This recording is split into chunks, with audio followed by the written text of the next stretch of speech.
한 권의 책이 한 사람의 인생을 바꾸기도 한다 그러는데 그 책이 우리 손에 들어오기까지 얼마나 많은 사람들의 시간과 노력이 필요한지, 특히 외국 작가의 책이 우리 손에 들어오려 그러면 정말 멋진 번역가의 손을 거치지 않으면 우리가 읽을 수 없게 되는 그런 책인데요.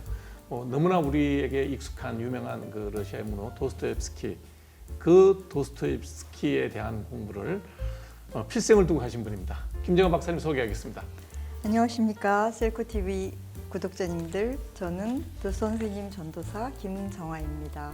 반갑습니다. 네, 도스토옙스키 전도사 그러니까 갑자기 이 책에 대해서 제가 그냥 그대로 인정하겠습니다. 네. 너무 좋아하시나 봐요? 네, 너무 사랑합니다. 도스토옙스키 좋아하는 분들은 그냥 도선생님 그러던데. 도선생님은 제가 아마 유행시킨 말일 겁니다. 네, 그냥 도선생님이라 그러더라고요. 도선생님이요. 네, 저도 이게 뭐 까라마조프 형제들을 좀 읽다가 나중에 요약본으로 취각해서 읽었던 그런 수준인데 그 책을 번역한 합본된 내용이 네.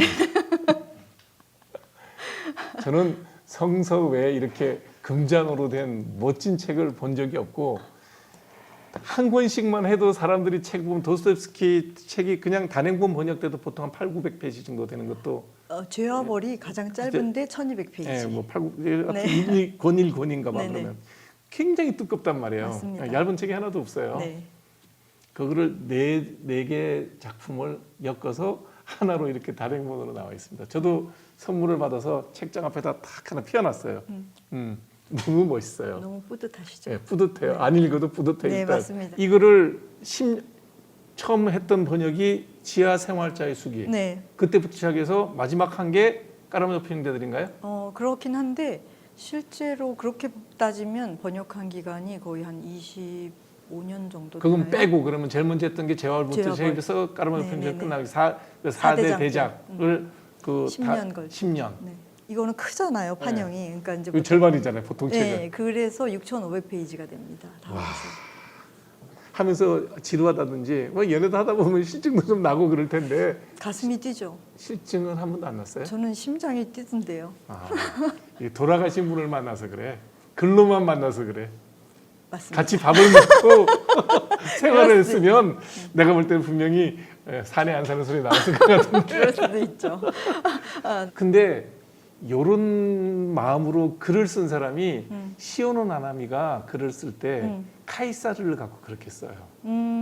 이거는 사랑하는 마음이 없으면 카이사르에 대해서 이렇게 쓸 수가 없다는 맞아요. 느낌의 정도로 쓰거든요. 네. 거의 그 수준인 것 같아요. 나나미 책을 제가 되게 많이 봤어요. 거의 다 봤다고 할 수 있는데 시오노 나나미도 정말 정말 이태리에 대한 사랑이라든지, 그러니까 학자가 아니잖아요. 그렇죠. 그분도 네. 학자가 아닌데도 저 어느 학자보다 훨씬 읽기도 편하고 그 다음에 진짜 가슴에 빡빡 와닿게 썼잖아요. 그러니까 특히 아시아권에서 일본이 번역이 되게 많이 된다 네, 하지만 맞습니다. 일본 제가 듣기로는 자료조사 결과 일본에도 이렇게 일본어로 4권 이렇게 대작 번역한 없습니다. 거 없더라고요. 전 세계에 없어요. 그러니까 이거는 감정이 그냥 뭐 위대한 인물이다 뭐 이런 개념이 아니라 맞아요. 개인적인 애정이 시간을 건너뛴 맞아요. 어떤 그 이성에게 느끼는 사랑의 감정이 여기 깊숙이 개입되지 않으면 이런 책은 안 나온다라는 생각을 저는 했었거든요.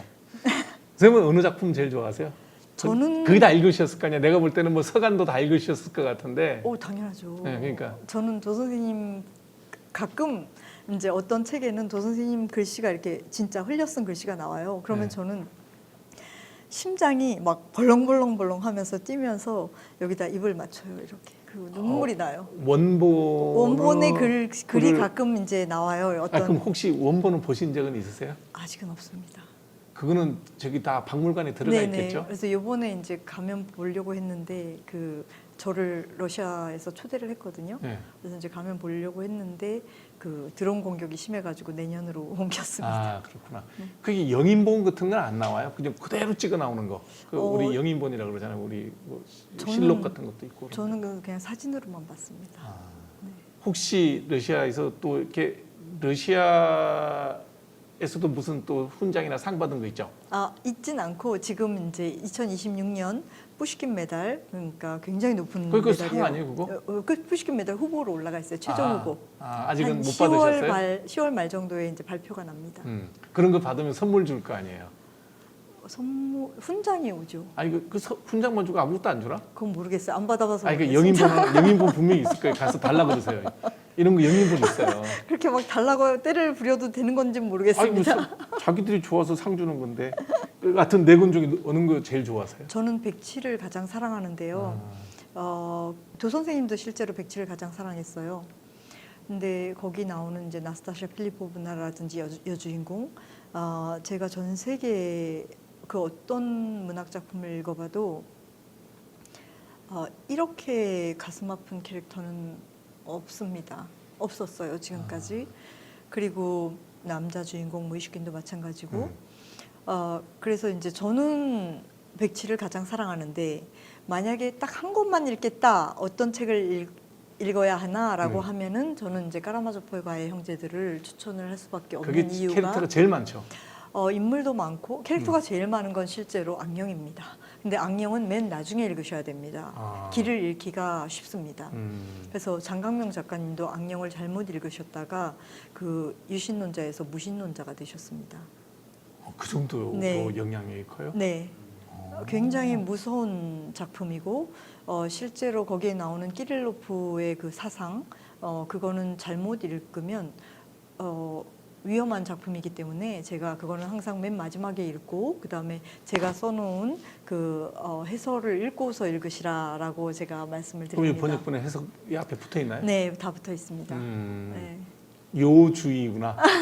네, 굉장히 카리스마틱하고 아주 정말 파워풀한 강력한 그런 이론이긴 하지만 장강명 작가의 말에 따르면 자기는 이 악령을 읽고 문학이 사람을 인류를 구원할 수 있다는 것을 믿지 않게 되었다.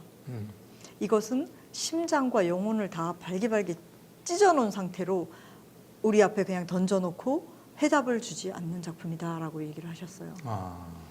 그래서 이제 설명을 다 했죠. 그랬더니 그렇게 읽어야 되는 거였군요. 제가 이렇게 가이드 없이 읽었다가 큰일 날 뻔했습니다. 이러시더라고요. 이 소리가 끝이 이렇게 잘 보듬어주는 내용이 아닌가 봐요. 도 선생님 작품은 그 어떤 것도 끝을 잘 보듬어주지 않습니다. 왜 그런데 사람이 삐뚤어졌나 봐. 굉장히 생각할 게 많은 작품이고 그 인간이 딱 하나로 규정할 수가 없잖아요, 실제로. 그렇죠. 네. 그러니까 인간에 대한 작품이에요. 그러니까 도 선생님이 18살 때 이제 친한 형한테 자기 형 미하엘한테 쓴 게 있어요. 형, 인간이란 대체 무엇일까? 나는 인간이 큰 그 미스테리 같아, 신비야. 그래서 이 인간이라는 것을 공부하고 연구하는데 내 평생을 바쳐도 아깝지 않을 것 같아. 18살에 굉장히 조숙하죠. 타고나는 게 다른가 보다. 네. 키가 다른 모양이에요. 근데 이제 러시아인이 또 다르더라고요. 제가 보니까. 그리고 19세기 러시아인은 또 다르고. 참 톨스토이랑 어떻게 되죠? 톨스토이는 완전 대귀죠. 아니 그 집안이 네, 그러니까 도 선생님은 19세기에 거의 유일한 생계형 작가였습니다. 굉장히 짠한 그런 마음이 항상. 그래서 그런지 톨스토이는 우리가 좀 읽기가 좀 뭐랄까 잔재미가 있다 그러나? 쉽죠. 네, 쉽다 그러니까 맞아. 좀 쉬워요. 왜냐하면은 톨스토이는 귀족이었고 옛날 대귀족들은 거의 그 영지에 있어서 왕이에요. 왕이잖아요. 네.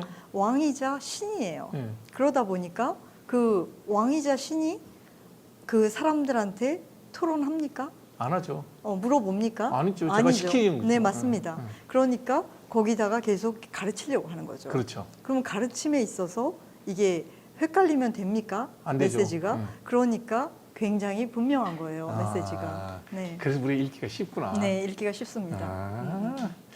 그러면 저기 이해가 좀 쉽게 되네. 그래서 살짝 이혜령 선생님께서 이렇게 말씀을 하셨어요. 톨스토이는 어느 정도 지나면 잊힐 것이다. 시간이 지나면. 왜냐하면 답이 정해져 있는 답은 항상 그 시대와 맞지 않으면 그게 답이 아니게 되잖아요. 그렇죠, 변하죠. 그러니까 예를 들어서 우리가 옛날 같으면 흥부놀부하면 흥부는 착한 사람, 넓은 나쁜 사람. 그렇지만 흥부는 가족을 돌보지를 못하죠. 그런데 너무나 애도 많이 낳고 무책임한 거죠. 무책임하지. 그러니까 이제 이렇게 그 시대에 따라서 달라지잖아요. 근데 도 선생님 같은 경우는 인간에 대해서 얘기를 하고 있고 열려 있고 결과가 열린 결과니까. 열려 있고 이렇기 때문에 인간이 인간인 한 그 유효한 거죠. 도 선생님의 질문이나 도 선생님의 작품들은. 도스토옙스키가 참 그 여성들의 복이 있나 봐요. 부인을 잘 얻었다는 생각을 저는 항상 했거든요. 두 번째 부인만. 네, 그 저기 그 네, 책 다 안나. 정리해 주신 분. 네, 저랑 이름이 똑같아요. 안나. 아, 세례명이 안나예요? 아니요, 아니면 별명이 안나예요? 저는 저의 러시아어 이름이 아냐 킴. 그러니까 영어 이름도 아냐 킴. 근데 그 아냐가 안나의 지소사예요. 치소사는 또 무슨? 그러니까 애칭 같은 거. 근데 도 선생님의 그 두 번째 부인, 굉장히 중요한 부인이죠. 그 두 번째 부인의 이름이 안나. 그래서 아냐라고 불렀어요.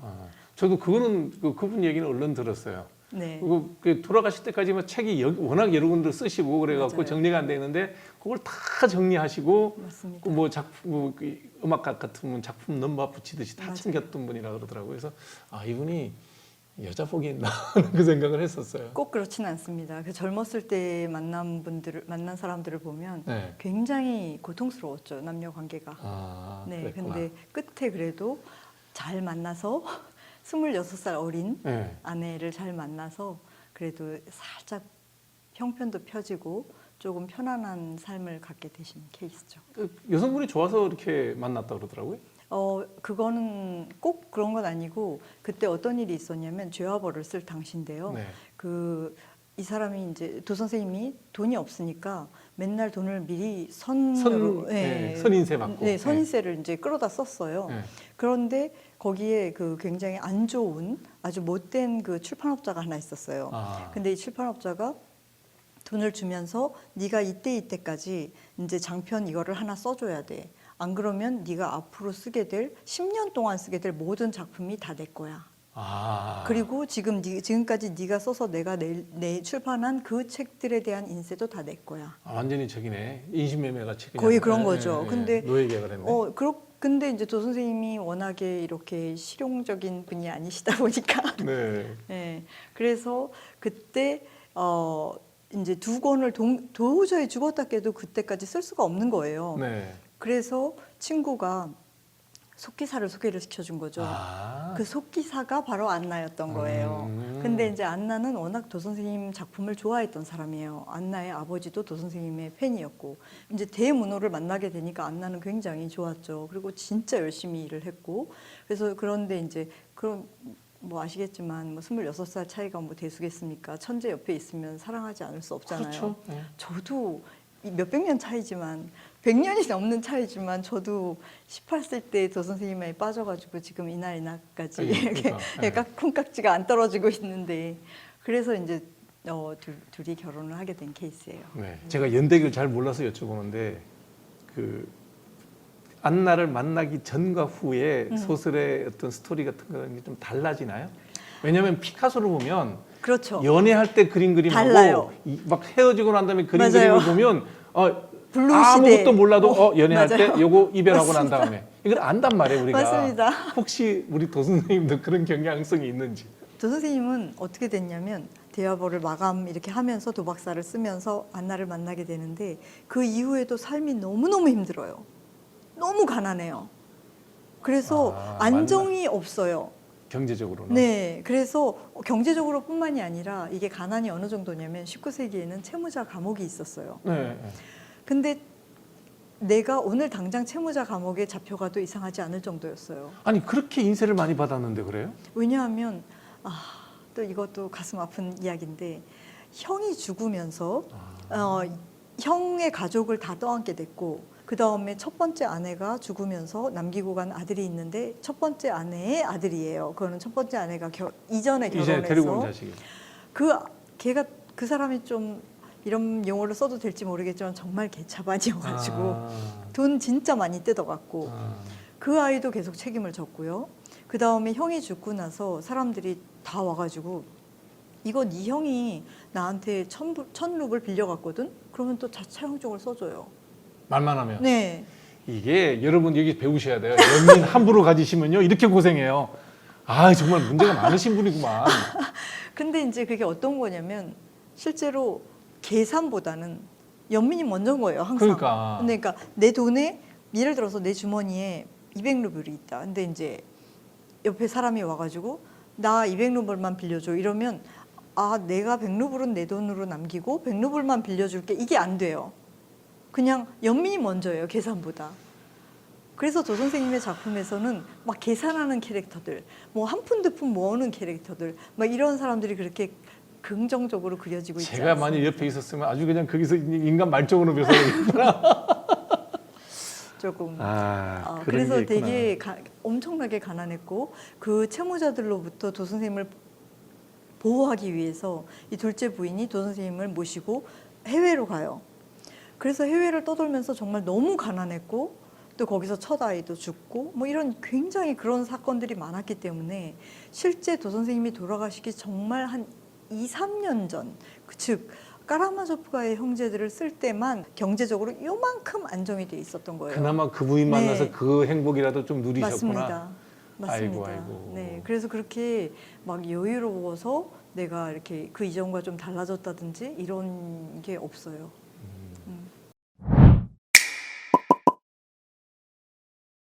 혹시 우리가 번역을 얘기를 하면 이제 우리 윗세대 얘기긴 하지만 네. 대부분 한국의 번역이라는 건 일본어가 먼저 번역되고 맞아요. 받아서 중역이라 그러나요? 맞아요. 그런 경우가 많죠. 맞습니다. 그리고 제가 아마 어릴 때 읽었던 그런 대목들은 보면 대부분 다 그러니까 중역을 통해서 읽었을 거예요. 그죠? 맞습니다. 50권짜리 뭐 맞습니다. 전집 나올 때는 네네. 차이가 많죠. 어때요? 저도 맨 처음에 이걸 번역을 할 때 고민이 많았어요. 왜냐하면 도 선생님 자체가 러시아인도 읽기가 쉽지가 않아요. 그러니까 러시아어는 하나의 단어가 우다린이라고 해서 강세가 있어요. 그럼과 동시에 전체를 읽었을 때 리듬이 있어요. 아마 말에.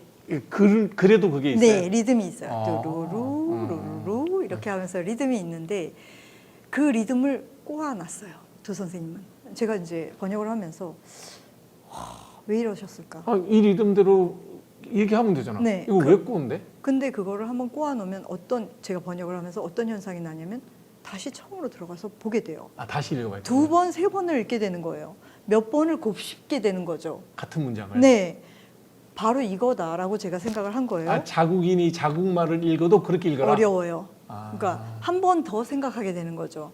그래서 제가 이제 처음에 죄와벌을 그래도 초반에 이혜령 선생님을 뵈서 정말 다행이었는데 그래서 제가 선생님한테 얘기를 했죠. 선생님, 제가 지금 번역을 시작했는데 대장정입니다. 근데 이거를 도 선생님이 일부러 꼬아놓은 거를 제가 펴도 됩니까? 내 방식대로? 내가 독자가 읽기 편하게 펴도 됩니까? 라고 내가 제가, 읽은 대로? 네. 어떻게 해야 될지 모르겠다. 근데 저는 이제 도 선생님의 되게 충실한 번역을 하고 싶었기 때문에 굉장히 서걱거려도 꼬여진 번역대로 하고 싶었던 거예요. 그런데 이혜령 선생님이 뭐라고 그러냐면 옛날 번역들은 일본어에서 번역을 한 거라 굉장히 읽기가 쉬웠는데 지금은 원어 번역이 많아지면서 오히려 독자 입장에서 너무너무 읽기가 힘들다라는 거예요. 그러면서 저한테 촌철살인의 조언을 해주셨죠. 독자가 읽기 쉬운 번역이 좋은 번역이야. 그거 나도 맞다고 생각해. 네. 나도 독자 입장에서 그 네. 말이 맞다고 생각해. 그래서 제가 그러면 알겠습니다. 감사합니다. 이러고 이제 독자가 읽기 쉬운 제가 다시 한번 핀 거죠. 그러니까 이거를 핀 거죠. 그래서 펴서 읽기 쉬운 번역을 함과 동시에 그렇다면 나는 도 선생님이 문학적으로 심어놓은 상징이라든지 이런 중요한 것들 도 선생님이 의도한 바들을 절대 놓치면 안 되겠다 해가지고 그 이제 역주가 좀 많아요. 제게. 번역서에 역주가 또 있고 이런 의도가 있는데 네네네네. 난 이렇게 번역했다. 네네네네.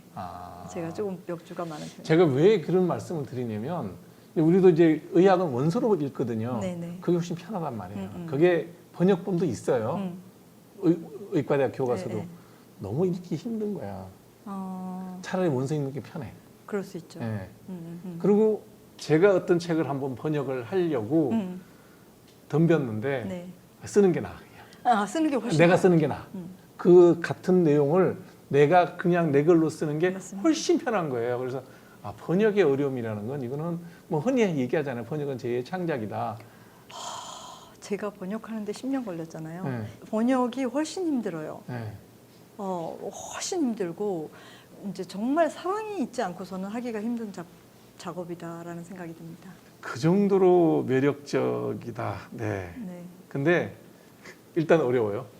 두꺼워요. 그리고 일반인이 좀 접할 수 있는 방법. 두꺼워서 어렵다고 생각하시는 거지 실제로는 읽으면 옛날에는 책이 이제 책으로 나온 게 아니잖아요. 예. 연재로 나오니까 연재로 나오는데 월간지나 주간지 네네 연재를 했기 때문에 연재를 하다 보면 우리 이제 드라마 같은 경우도 이렇게 그 클리프행어라고 하죠. 끝에 네가 내 자식이라고 이렇게 끝나지 않으면 안 읽죠.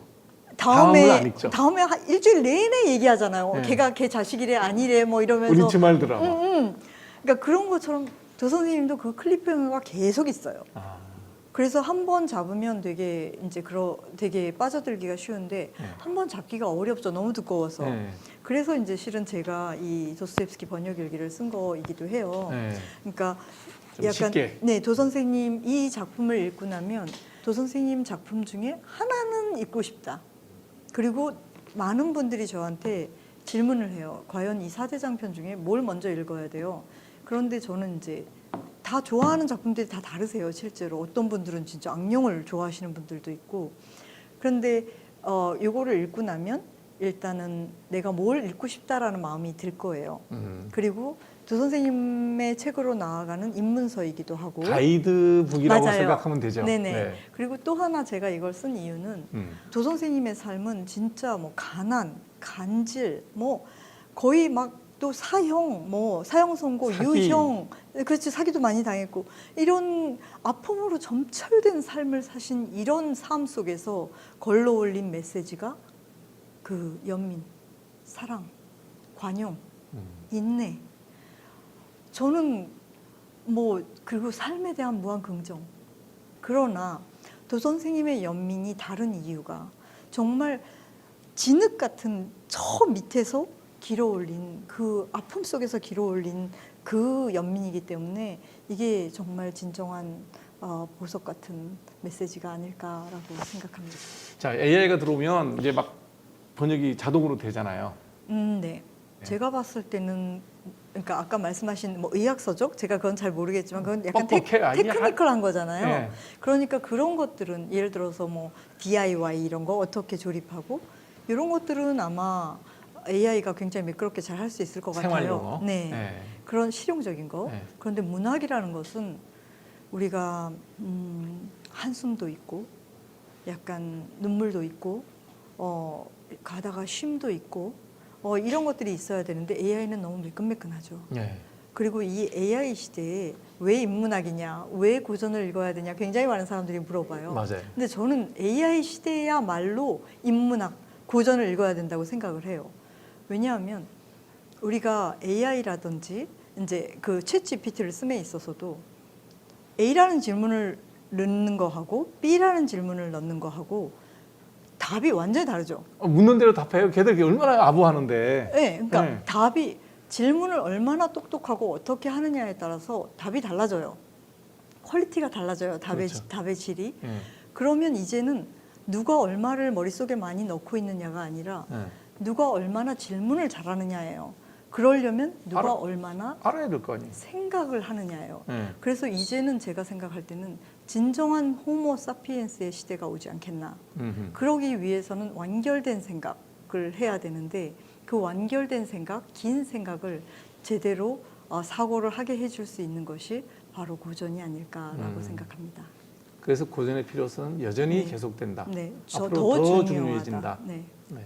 제가 이렇게 저자분을 모시고 이렇게 대담을 할 때 제가 책 선물을 하거든요. 네. 이 책 일단 먼저 읽어보겠다라고 생각하시는 분들의 10분에게는 또 선물로 드릴 테니까요. 열심히 셀코 TV 봐주시고 우리 김정아 박사님이 쓰신 수필 도스토옙스키의 번역 일기 좋은 후기 남겨주시면 이걸 제가 선물로 드리도록 하겠습니다. 오늘 좋은 말씀 감사합니다. 너무 감사합니다. 네, 고맙습니다. 감사합니다.